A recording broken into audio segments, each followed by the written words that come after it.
নমস্কার, আপনারা দেখছেন রূপম টিভি। 2024 লোকসভা পশ্চিমবাংলায় বিজেপির ফল প্রচন্ড খারাপ হয়েছে। এমত অবস্থায় পশ্চিমবাংলায় রাজ্য সভাপতি বদলের একটা সিদ্ধান্ত নেওয়া হচ্ছে। কেন্দ্রীয় নেতৃত্ব ইতিমধ্যে পশ্চিমবাংলায় বিজেপির নতুন সভাপতি কে হবে তা নিয়ে মন্থন শুরু করে দিয়েছে। ইতিমধ্যে হয়তো নামও সিলেক্ট হয়ে গেছে। অনেকেই ভাবছে দিলীপ ঘোষ, অনেকেই ভাবছে আবার শুভেন্দু অধিকারী। ঠিক এমত অবস্থায় যখন অধীর রঞ্জন চৌধুরী কংগ্রেস ছাড়ার একটা পরিকল্পনা করছেন, ঠিক এখানেই কেমন যেন খিচুড়ি পাকিয়ে গেছে। যেটা নতুন খবর বাজারে এসেছে, যেটা নতুন খবর পাচ্ছি, গোপন খবর পাচ্ছি, এই খবরে কিন্তু বিশেষ করে তৃণমূলের খারাপ হওয়ার কথা রয়েছে। যেটা খবর পাচ্ছি, পশ্চিমবাংলায় যে মুসলিম ভোট রয়েছে সেটা কাটতে পারছে না কেউ। এমতো অবস্থায় অধীর রঞ্জন চৌধুরীকে দিয়ে নতুন পার্টি দাঁড় করাতে পারে বিজেপি।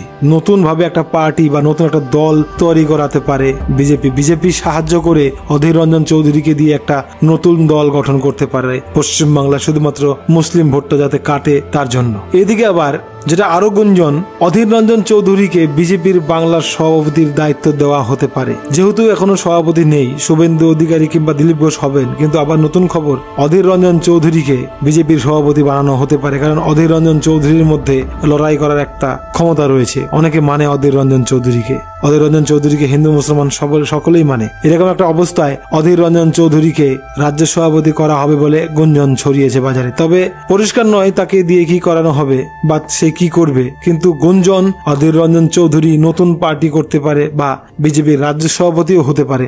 নতুন গুঞ্জন এই মুহূর্তে।